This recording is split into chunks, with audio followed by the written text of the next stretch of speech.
उसकी हर कोशिश के बावजूद करण ने संजना से शादी कर ली थी। अगर ऐसा है तो वो तब क्या करेगा जब उसे संजना की बहन शालिनी के बारे में पता चलेगा। उसने अपने दांत पींचते हुए अपनी घबराहट कम करने की कोशिश की। उसके दिल में बहुत सारी भावनाएं उमड़ रही थी। काफी देर के बाद जाकर वो थोड़ा शांत हुई। कुछ चीजों को चाहकर भी रोका नहीं जा सकता।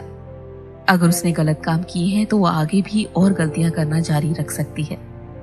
वैसे भी उसे एक दिन नर्क में जाना तो था ही। काफी देर बाद उसने करण और संजना को कोर्ट ऑफिस से बाहर आते देखा। दोनों आराम से बातें करते हुए आ रहे थे। उसने करण की आंखों में जो संजना के लिए प्यार देखा था, उसने कभी किसी और के लिए नहीं देखा। अचानक उसने संजना को पेड़ के सहारे खड़ा करके किस कर लिया। ये देखकर रोशनी के दिल के टुकड़े टुकड़े हो गए थे। वो अपनी कार में बैठकर फूट फूट कर रो रही थी। आखिर वो संजना की जगह क्यों नहीं ले सकती थी? क्यों? करण क्यों उसे ऐसे प्यार नहीं कर सकता था? आखिर उसमें ऐसी क्या बुराई थी? वो उसे संजना से पहले से जानती थी, यहां तक कि उसकी जान भी बचाई थी। आखिर वो ऐसा क्या करे जिससे करण उसे प्यार करने लगे? काफी देर तक छिपी रहने के बाद रोशनी को लगा कि करण चला गया होगा। जैसे ही उसने सिर उठाकर सामने देखा तो उसके सामने करण खड़ा होकर उसे घूर रहा था। उसके चेहरे पर बेरुखी भरे एक्सप्रेशन थे। उसके दिल में जोर से दर्द उठा। तो वो शुरू से जानता था कि वो यहाँ है, इसीलिए वो उसकी तरफ आ रहा था। इतने सालों में कुछ ही टाइम ऐसे थे जिसमें करण खुद चलकर उसके पास आया था, और जितनी बार उसने ऐसा किया वो हर बार उससे और दूर हो गया था, और रोशनी की खुशी और सुकून भी अपने साथ लेकर गया था। अपनी कार से उतरकर रोशनी करण के सामने खड़ी हो गई। अपनी बेचैनी छिपाते हुए उसने करण से पूछा, करण तुम यहाँ क्या कर रहे हो? उसका दिल इतनी जोर से धड़क रहा था कि जैसे अभी फटकर बाहर निकल आएगा। करण उसे बेरुखी नजरों से घूरे जा रहा था, जैसे उसके दिमाग को पढ़ने की कोशिश कर रहा हो। थोड़ी देर के बाद उसकी कड़क आवाज गूंजी, क्या मैंने तुम्हें चेतावनी नहीं दी थी और तुम समझती हो कि मैं तुम्हारे खिलाफ कुछ नहीं कर सकता? रोशनी कड़वाहट भरी मुस्कुराहट के साथ बोली, मैंने कभी ऐसा नहीं सोचा था कि तुम मेरे खिलाफ कुछ नहीं कर सकते। भले ही मैंने तुम्हारी जान बचाई हो तो भी तुमने मेरे साथ हमेशा राह चलते अजनबी सा ही बिहेव किया है। मैंने तुम्हें इतना प्यार किया, लेकिन तुम्हें मेरा प्यार दिखाई नहीं देता। करण पर उसके प्यार के इजहार का कोई असर नहीं था। उसने कड़क आवाज में कहा, मैं यहाँ तुम्हारी बकवास सुनने नहीं आया हूँ। मैं तुमसे सिर्फ एक बात साफ साफ कहना सुनना चाहता हूँ। फिर उसने और भी गुस्सा किया और बेरुखी से कहा, जैसा कि तुमने आज देखा, मेरी शादी हो चुकी है, और अगर किसी ने मेरी बीवी को नुकसान पहुंचाने की कोशिश की तो इसका अंजाम अच्छा नहीं होगा। करण की चेतावनी सुनकर रोशनी डर से कांप गई। उसके दिल में इतनी जलन थी कि उसने करण पर चीखते हुए कहा, तुम इतने बेरहम कैसे हो सकते हो? एक मामूली लड़की के लिए तुम अपनी लाइफ सेवर को मारोगे? मारना? ये तो उसने गुस्से और जलन में कहा था, लेकिन करण ने बेपरवाही से कहा, बिल्कुल बिल्कुल। अगर कोई संजना को नुकसान पहुंचाएगा तो ऑफ कोर्स करण उसे छोड़ेगा नहीं। रोशनी के लिए इससे ज्यादा दुख की बात और कुछ नहीं थी कि उसे करण के मुंह से ये सुनना पड़ रहा था। उसके चेहरे का रंग उड़ गया था। उसकी आंखों से आंसू बह रहे थे। वो जोर से चीखी, करण मुझे इसीलिए इतना हर्ट कर रहे हो क्योंकि मैं तुमसे प्यार करती हूँ? करण व्यंग भरी हंसी हंसकर बोला, मुझे प्यार करती हो? मुझे इतना प्यार करती हो कि तुम और लड़कों को भी डेट कर रही थी? रोशनी ये सुनकर दंग रह गई। करण को ये सब कैसे पता चला? उसने तुरंत मना करते हुए कहा, जैसा तुम सोच रहे हो वैसा कुछ नहीं है, मुझे समझाने का एक मौका दो। करण ने उसकी बात काटते हुए कहा, इसकी कोई जरूरत नहीं है। तुम जिसे डेट करना चाहो मुझे इससे कोई मतलब नहीं है।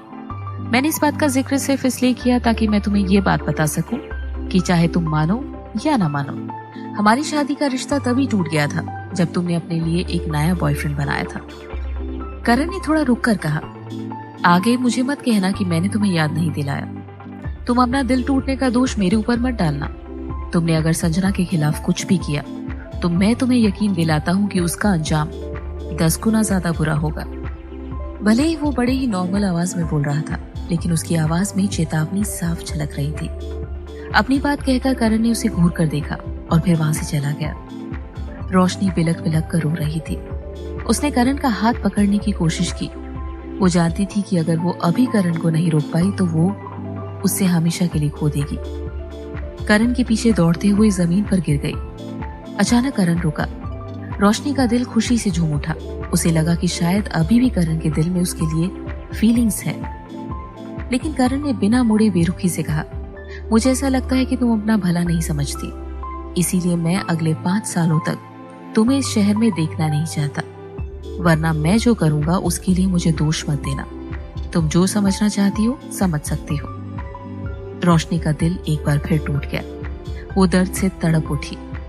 खत्म हो गया, सचमुच सब खत्म हो गया। करण ग्रोवर मेंशन वापस आया और शादी का सर्टिफिकेट नीना ग्रोवर को सौंप दिया। नीना ग्रोवर काफी देर तक उसे देखती रही। उन्हें अपनी आंखों पर विश्वास ही नहीं हो रहा था। उन्होंने पूछा, तुम सच में संजना से शादी करने में कामयाब हो गए? करण ने मुस्कुराते हुए कहा, और कितनी बार कहूं? हाँ, अब और पूछना बंद करो, मेरी सच में शादी हो चुकी है। अपनी भूली माँ को कंफ्यूज देखकर करण मुस्कुराया। नीना ग्रोवर ने पूछा, लेकिन तुमने कोर्ट मैरिज कैसे की? तुम्हारे पास हमारे घर का खानदानी रजिस्टर भी नहीं था और तुम्हारे पापा ने भी ऑफिसर्स को मना करके रखा था कि कोर्ट में तुम्हारी शादी ना होने दे। मुझे यकीन नहीं होता कि इन सब बातों के बावजूद तुम कोर्ट मैरिज करने में सफल हो जाओगे। नीना ग्रोवर जानती थी कि उसके पति कितने पावरफुल इंसान हैं। उनके खिलाफ जाने की हिम्मत कौन करेगा? उन्होंने पूछा, ये फेक सर्टिफिकेट तो नहीं है ना? करण ने उन्हें यकीन दिलाते हुए कहा, हमारी शादी सच्ची है, इससे ज्यादा सच्चा और कुछ नहीं हो सकता। नीना ग्रोवर हैरान थी। ओह, आखिर उनके पति की आंखों में धूल झोंककर उनका बेटा कोर्ट मैरिज करने में कामयाब कैसे हो गया? उन्हें अपनी आंखों पर विश्वास नहीं हो रहा था। उन्होंने एक बार फिर पूछा, तुम मुझसे मजाक तो नहीं कर रहे हो ना?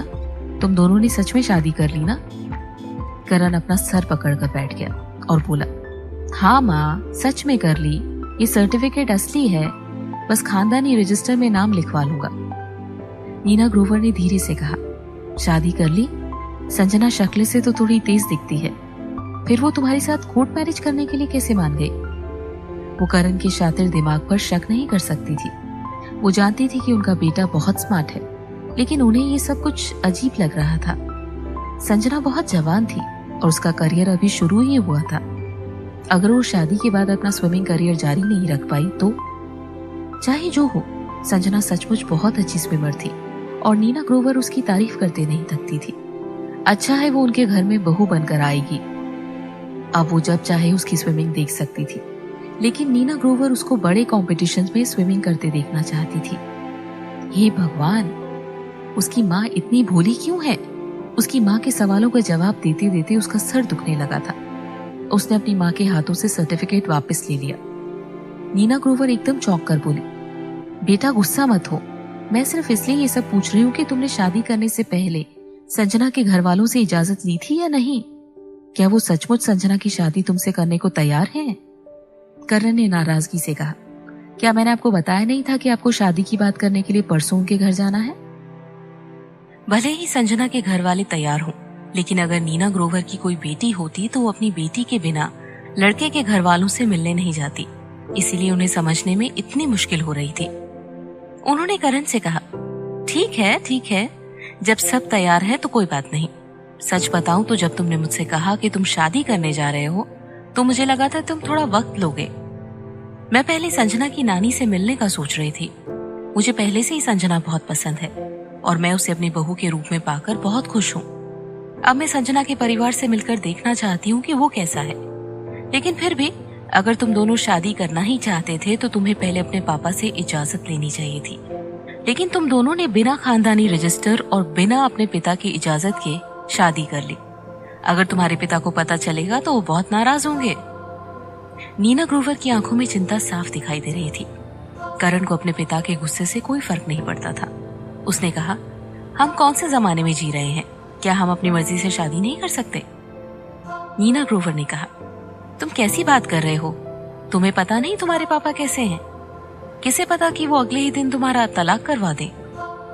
जब करण ने ये सुना तो उसने मुस्कुराते हुए नीना ग्रोवर को एक लिफाफा दिया और बोला, इस शादी के बारे में बताने की जिम्मेदारी मैं आपको सौंपता हूँ मम्मी, और इसके साथ ये भी दिखाने की। नीना ग्रोवर ने कंफ्यूज होकर पूछा, ये क्या है? करण ने कहा, कुछ ऐसा जिसके बाद वो कुछ नहीं कहेंगे। इतना कहकर करण जाने के लिए खड़ा हो गया। नीना ग्रोवर ने जल्दी से पूछा, तो हम अभी भी परसों संजना के घर शादी की बात करने के लिए जा रहे हैं, है ना? करण ने कहा, बिल्कुल, ये तो पहले से ही तय था, हम शादी की बात करने के लिए जाएंगे। नीना ग्रोवर ने उस लिफाफे को ऐसे पकड़ के रखा था जैसे करण ने उनके हाथों में कोई बम थमा दिया हो। लेकिन फिर उन्होंने सोचा कि परसों उन्हें संजना की नानी के घर शादी की बात करने के लिए तो जाना है, उन्हें उससे पहले अपने पति जनरल ग्रोवर से बात करनी चाहिए। ये सोचकर उन्होंने वो लिफाफा लिया और जनरल ग्रोवर से मिलने उनके आर्मी ऑफिस के लिए निकल गए। जब जनरल ग्रोवर को पता चला कि उनके बेटे ने उनको बिना बताए कोर्ट मैरिज कर ली है तो वो गुस्से से पागल हो गए। वो चिल्लाकर बोले, क्या कहा तुमने? करण ने हमसे छिपकर कोर्ट मैरिज कर ली? अपने पति को इतने गुस्से में देखकर नीना ग्रोवर ने धीरे से हामी भरते हुए कहा, हाँ। जनरल ग्रोवर ने कंफ्यूज होकर कहा, ऐसा कैसे हो सकता है? उसके पास परमिशन के लिए हमारा खानदानी रजिस्टर भी नहीं था और ना ही किसी ने गवाही दी होगी, तो फिर उसे शादी करने में मदद किसने की? कोर्ट वाले कब से बिना जानकारी वेरीफाई किए बिना किसी की शादी करवाने लगे? नीना ग्रोवर धीरे से बुदबुदाई, उसने बिना रजिस्टर और घर वालों को बताए शादी की है। ये शादी कानूनी तौर पर सच्ची है। जनरल ग्रोवर सुनकर दंग रह गए। उन्होंने गौर से अपनी पत्नी की तरफ देखा कि वो कैसे धीरे धीरे उनके सामने सारी बातें खोल रही हैं। उन्हें समझ नहीं आ रहा था कि वो अपनी पत्नी के भोलेपन पर हंसे या गुस्सा करे। फिर उन्होंने टेबल पर जोर से हाथ पटका और बोला, उस नालायक ने क्या सोचा कि वो मेरी नाक के नीचे से कोर्ट मैरिज कर लेगा और मैं कुछ नहीं करूंगा? वो ये बात कैसे भूल गए? भले ही उनके बेटे ने अपना करियर बदल लिया हो, लेकिन उसकी पर्सनल जानकारी अभी भी आर्मी ऑफिस में रजिस्टर्ड है, क्योंकि उसने अभी तक आर्मी छोड़ी नहीं है और इस वक्त दुनिया के सामने ऐसे जता रहा है जैसे वो किसी मिशन पर हो। अगर वो शादी करना चाहता है तो आर्मी ऑफिस में एक एप्लीकेशन देकर शादी की परमिशन ले सकता है। उसने पहले अपनी माँ को मेरे ऑफिस भेजकर अपना खानदानी रजिस्टर निकलवाने की कोशिश की और अब अपने कनेक्शन इस्तेमाल करके सारे दस्तावेज भी इकट्ठे कर लिए। इसका मतलब वो सब झूठ था। वो सिर्फ मेरा ध्यान भटकाने के लिए किया था ताकि मुझे ये जानने का मौका न मिल सके कि उसने आर्मी ऑफिस में शादी करने की इजाजत लेने के लिए एप्लीकेशन दी है, जिसके स्वीकार किए जाने का वो इंतजार कर रहा था। सोल्जर्स की शादी की परमिशन पर वो अक्सर ध्यान नहीं देते और ना ही उन्होंने अपने बेटे की शादी की एप्लीकेशन पर इतना गौर किया, और उनके नालायक बेटे ने इसी बात का फायदा उठाकर उनकी परमिशन ले ली। उनकी चाल उन्हीं पर उल्टी पड़ गई। बेटे ने बाप को उल्लू बना दिया। जनरल ग्रोवर गुस्से से बोले, ऐसा मत समझना कि उसने मेरी लिखित में इजाजत ले ली है, इसीलिए मैं अब भी कुछ नहीं कर सकता। तलाक, हाँ, उसे अभी तलाक लेने को कहो। उन्होंने ये कहते ही किसी को फोन करने के लिए फोन उठाया, लेकिन नीना ग्रोवर ने उन्हें रोक दिया और बोली, आपके बेटे ने शादी की है, आपने नहीं। इसके अलावा ये एक कोर्ट मैरिज है, इसमें अगले ही दिन तलाक नहीं हो सकता।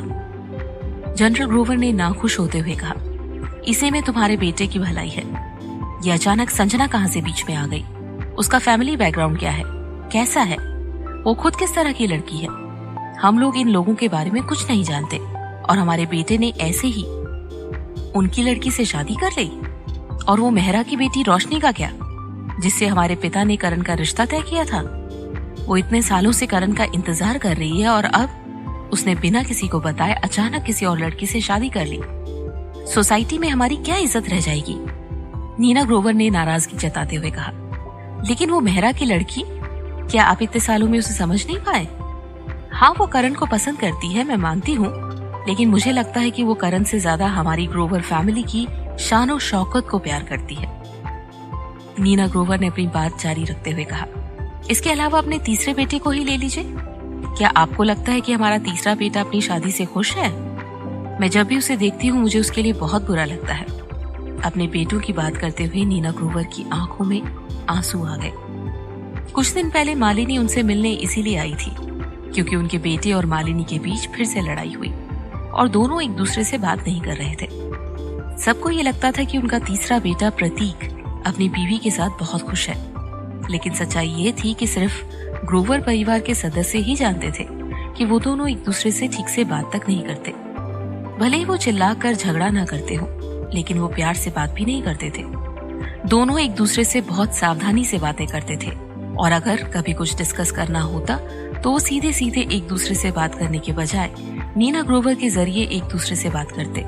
उन्हें ये डर रहता कि अगर उन्होंने एक दूसरे से डायरेक्ट बात की तो जरूर लड़ाई कर बैठेंगे। क्या ऐसे कपल को एक हैप्पीली मैरिड कपल बोल सकते हैं? क्या ऐसी शादियां ज्यादा समय तक चल सकती हैं? जनरल ग्रोवर फिर भी झुकने के लिए तैयार नहीं थे। वो कड़क आवाज में बोले, लेकिन इसके बाद भी मैं उनकी शादी को स्वीकार नहीं कर सकता।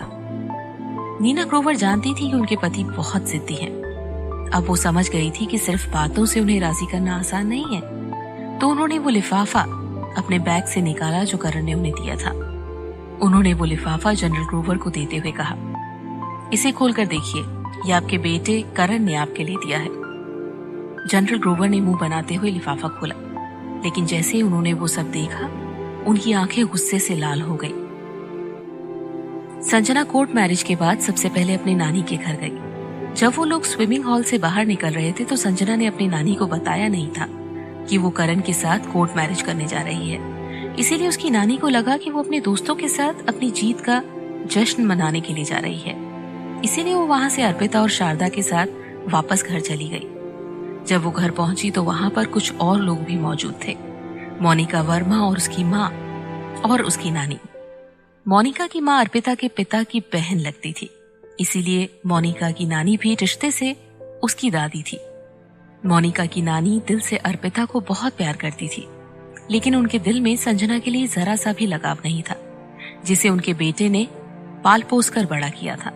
उनकी नजर में वो एक बोझ थी, अनाथ संजना। पास्ट में भी उन्होंने कई बार शारदा और अपने बेटे को समझाने की कोशिश की थी कि वो संजना को किसी अनाथालय में भेज दे, लेकिन उन्होंने हमेशा मना कर दिया था। वो हमेशा उसे अपने बच्चों के रास्ते का कांटा समझती थी। वो जानती थी कि आज संजना का स्विमिंग कंपटीशन है, इसीलिए वो आज घर पर नहीं होगी। इसी बात का फायदा उठाकर वो अपनी पोती अर्पिता से मिलने आई थी। लेकिन जैसे ही संजना वहां पहुंची, मोनिका की नानी को गुस्सा आ गया। मोनिका की माँ ने भी उसे देखकर मुंह बनाया। वो लोग उम्र में बड़े थे, इसीलिए संजना ने कुछ रिएक्ट नहीं किया और चुपचाप नानी के पास जाकर बैठ गई। जब मोनिका की नानी अर्पिता से बात कर रही थी तो नानी ने धीरे से संजना से पूछा कि वो अचानक उनके साथ कैसे आई। संजना ने अर्पिता की वजह से नानी को बताया नहीं था कि वो करण के साथ कोर्ट मैरिज करने जा रही है, और अर्पिता से छिपाने के चक्कर में उसने ये भी नहीं कहा था कि वो वहां से करण के साथ जा रही है। नानी ने पूछा, क्या तुम आज रात अपने दोस्तों के साथ पार्टी करने जा रही हो? संजना ने कहा, हाँ, मैं हॉस्टल जाने से पहले कोच इंद्रजीत, त्रिशा और बाकी लोगों के साथ डिनर पर जाऊंगी। मोनिका और उसकी माँ और नानी के वहां पर मौजूद होने की वजह से संजना ने कोर्ट मैरिज के बारे में नानी को कुछ नहीं बताया। नानी ने संजना को याद दिलाते हुए कहा, परसों करण अपनी फैमिली के साथ शादी की बात करने के लिए घर आ रहा है, इसीलिए तुम कल रात यहीं रुकना। संजना ने हामी भरते हुए कहा, ठीक है नानी। जैसे ही मोनिका की माँ सविता ने शादी शब्द सुना, उन्होंने चौंक कर पूछा, ओह, किसकी शादी हो रही है? शारदा ने उनकी तरफ देखकर जवाब दिया, संजना, उसकी शादी करण ग्रोवर से हो रही है। क्या? एक पल के लिए सविता को लगा जैसे उसने कुछ गलत सुन लिया। जब पिछली बार वो लोग हॉस्पिटल में नानी को देखने गए थे तब उन्हें पता चला था कि ये करण ग्रोवर फैमिली का छोटा बेटा है, जिसके बारे में मोनिका ने उन्हें बताया था। लेकिन उन्होंने तो कहा था कि वो बहुत बड़े घर का बेटा है, तो फिर उसके घर वाले उसकी शादी एक अनाथ से करवाने के लिए कैसे मान गए? वो जलन और गुस्से से भर गई। संजना को घूरते हुए वो यही सोचना चाहती थी कि ये सारी बातें झूठी हो, लेकिन क्या नानी और संजना ये बात नहीं कर रहे थे कि वो लोग परसों शादी की बात करने के लिए घर आने वाले हैं? तो फिर ये बात झूठी कैसे हो सकती है? वो आज तक करण ग्रोवर से नहीं मिली थी, लेकिन वो जानना चाहती थी कि कहीं उसका दिमाग तो खराब नहीं है, वरना वो उनकी खूबसूरत बेटी को छोड़कर संजना जैसी मामूली लड़की से क्यों शादी करेगा? इसमें जरूर कोई बात होगी। जैसे ही वो वापस अपने घर पहुंची, उन्होंने अपनी बेटी मोनिका को बताया कि संजना और करण की शादी होने वाली है। जब मोनिका ने ये सुना तो उसके होश उड़ गए।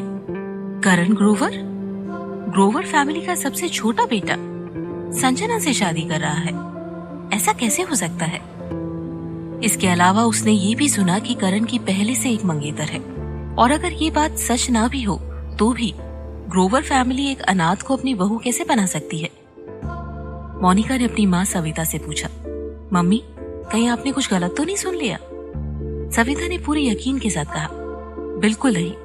उन्होंने ये भी कहा था कि वो परसों के दिन शादी की बात करने के लिए घर आ रहे हैं। जब सविता ने अपनी बेटी का मुरझाया हुआ चेहरा देखा तो उसे तसल्ली देते हुए बोली, बेटा तुम चिंता मत करो, तुम्हें उससे भी अच्छा लड़का मिलेगा।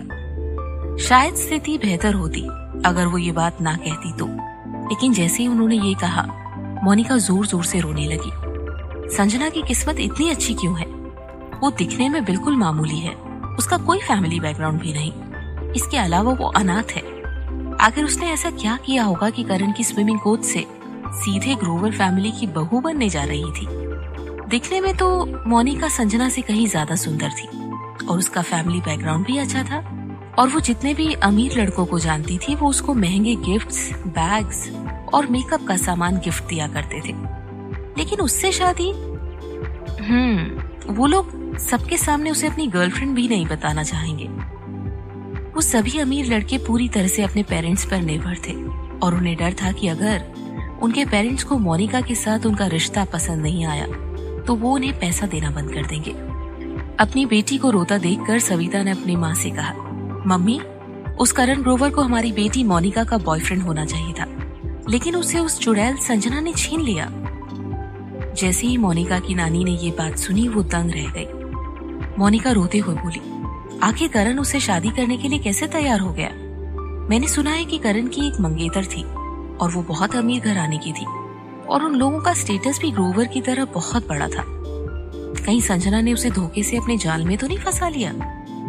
सविता ने चिढ़कर कहा, किसे पता, उसने करण ग्रोवर के खिलाफ कोई प्लान बनाकर खुद को प्रेग्नेंट कर लिया हो। लेकिन उसे देखकर तो नहीं लगता कि वो प्रेग्नेंट है, और वैसे भी आज उसने स्विमिंग कंपटीशन में भाग लिया था। उसने जरूर किसी तरह से ग्रोवर्स को बेवकूफ बनाया होगा, वरना उस जैसी लड़की को कौन पसंद करेगा? मोनिका परेशान होकर बोली, लेकिन अगर वो इतनी गिरी हुई होती तो क्या उन लोगों को पता नहीं चलता? तभी उसके दिमाग में एक आइडिया आया और बोली, इससे पहले कि उन दोनों की शादी हो हमें कुछ ना कुछ करके इस रिश्ते को तोड़ना होगा। अगर उसने ग्रोवर्स के सामने संजना का पर्दाफाश कर दिया तो वो लोग जरूर उसे पसंद करने लगेंगे। मोनिका ने अपनी बात जारी रखते हुए कहा, वो लोग परसों शादी की बात करने के लिए आ रहे हैं ना? हम लोगों को ग्रोवर फैमिली से मिलकर उन्हें संजना की असलियत बतानी चाहिए ताकि वो लोग उसके झांसे में ना आ सके। सविता अपनी बेटी की राय से सहमत थी।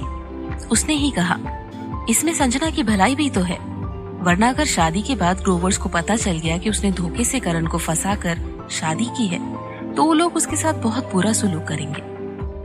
ये माँ बेटी सच में बेवकूफ थी। उन्हें ये लग रहा था कि संजना करण से धोखे से शादी कर रही है और ग्रोवर्स उसके विक्टिम है, और ये दोनों उनके सामने संजना का पर्दाफाश करके हीरोइन बन जाएंगी। संजना को बिल्कुल भी अंदाजा नहीं था कि वो दोनों उसके खिलाफ क्या प्लान कर रही हैं। मोनिका की माँ और उसकी नानी के जाने के बाद संजना ने सबको कोर्ट मैरिज के बारे में बता दिया। नानी और शारदा बहुत खुश थे, लेकिन अर्पिता उसके लिए और भी ज्यादा परेशान हो गई। संजना ने कहा, मैं कल से करण के साथ उसके घर पर रहूंगी। अर्पिता ने सुनते ही मना कर दिया, तुम उसके घर पर क्यों रहोगे? शादी अभी पूरे रीति रिवाज से नहीं हुई है और तुम दोनों साथ रहना चाहते हो। चाहे जो हो, हम तुम्हें उसके घर पर नहीं रहने देंगे। लेकिन दूसरी तरफ नानी इसके लिए तैयार थी। वो बोली, अब जब उन दोनों ने कोर्ट मैरिज कर ही ली है तो फिर उसके साथ रहने में क्या बुराई है? अर्पिता ना चाहते हुए भी नानी से और कुछ नहीं कह पाई, लेकिन मन ही मन वो गुस्से में थी। जब नानी और शारदा आराम करने के लिए चले गए तो संजना ने अर्पिता को बाहर चलने के लिए कहा। जब दोनों घर से बाहर आ गए तो संजना ने उससे पूछा, अर्पिता क्या बात है, क्या तुम मेरी शादी से खुश नहीं हो? अर्पिता ने गुस्से से कहा, मैं यहाँ तुम्हें शादी करने से रोकने आई थी और यहाँ मुझे पता चल रहा है कि तुमने बिना बताए करण के साथ आज कोर्ट मैरिज भी कर ली। अब इस सब बात से मैं कैसे खुश हो सकती हूँ? संजना बोली, ऐसा मत कहो। वो और भी कुछ कहना चाहती थी, लेकिन अर्पिता ने जोर से चिल्लाते हुए उसकी बात काट दी। अर्पिता गुस्से से बोली, क्या तुमने देखा नहीं आज क्या हुआ? तुम्हारी इज्जत आज मिट्टी में मिलने वाली थी। इसके पीछे जरूर रोशनी का हाथ होगा, है ना? तुमने मुझे साफ साफ कहा था कि अब तुम करण से प्यार नहीं करती हो। अगर तुम उससे प्यार ही नहीं करती तो फिर तुम उसके साथ अपनी जिंदगी क्यों बिताना चाहती हो? संजना को उसकी बात सुनकर झटका सा लगा। उसने अर्पिता को थोड़ी देर तक देखा और फिर बोली, बहन, तुम बहुत ज्यादा सोच रही हो। मुझे पता है कि तुम्हें मेरी चिंता है, लेकिन तुम जिस तरह से रिएक्ट कर रही हो वो थोड़ा अजीब लग रहा है। अर्पिता संजना की बात सुनकर चौंक गई। थोड़ी देर के बाद उसने खुद को शांत किया और धीरे से बोली, मैं बस नहीं चाहती कि तुम्हें कुछ हो। ऐसा नहीं था कि संजना को अर्पिता की बातों पर शक हो रहा था, लेकिन फिर भी उसे ऐसा महसूस हो रहा था कि अर्पिता उससे कुछ छिपा रही है। संजना ने उससे पूछने का सोचा, लेकिन अर्पिता पहले से ही बहुत परेशान दिख रही थी, इसीलिए उसने सोचा कि वो किसी और दिन पूछ लेगी। जब त्रिशा और संजना डिनर के बाद रात को हॉस्टल पहुंचे तो त्रिशा ने बेड पर लेटकर अपना फोन चेक किया और संजना से बोली, संजना, वाओ, तुम कितनी फेमस हो गई हो। भविष्य में मुझे अपना मैनेजर बनाना मत भूलना। संजना उसके पास बेड पर बैठ गई। त्रिशा ने तुरंत उसे अपना फोन देखने के लिए दिया। इस वक्त सभी लोग उस बारे में जानने के लिए उत्सुक थे जो आज स्विमिंग हॉल में हुआ था, जिससे संजना इंटरनेट पर उस दिन की टॉप सर्च बन गई थी। किसी ने संजना के इवेंट का वीडियो बनाकर उसे एडिट करके इंटरनेट पर डाला था और सब लोग उसे स्विमिंग की देवी बुला रहे थे, स्विमिंग की दुनिया में नंबर 1 ब्यूटी। वहां लोगों ने कमेंट्स भी लिखे थे कि वो लोग संजना को कितना प्यार करते हैं। इसके अलावा वीर के फैंस ने उसकी और वीर की जोड़ी को और लोकप्रिय बनाना शुरू कर दिया था। संजना ने पहले ही बता दिया था कि उसकी शादी होने वाली है, लेकिन वो वीर के फैंस से लड़ नहीं सकती थी। उसके फैंस ने पैशनेट कमेंट्स डाले थे। सही मायने में वो और वीर कपल है और दोनों की कई तस्वीरों को भी फोटोशॉप करके एक के बाद एक डालते जा रहे थे। सिर्फ यही नहीं, बल्कि कुछ फैंस ने तो यहाँ तक अंदाजा भी लगा लिया था कि संजना जिससे शादी करने वाली है वो और कोई नहीं बल्कि वीर सहगल है। दोनों के फैंस एक दूसरे से लड़ने में लगे हुए थे। सारे कमेंट्स पढ़कर संजना के पसीने छूट गए। ये सब क्या बकवास है? क्या मैंने पहले नहीं लिखा था कि मेरी शादी होने वाली है और मैं वीर की सिर्फ एक मामूली फैन हूँ? ये लोग अभी भी ऐसा सोच रहे हैं कि मेरे और वीर के बीच में कोई चक्कर वगैरह चल रहा है। त्रिशा ने गहरी सांस भरकर कहा, लेकिन तुम दोनों सचमुच साथ में बहुत अच्छे लगते हो। संजना की तो आज ही शादी हुई थी और लोग ऐसी बातें कर रहे थे, लेकिन उसने कुछ नहीं कहा।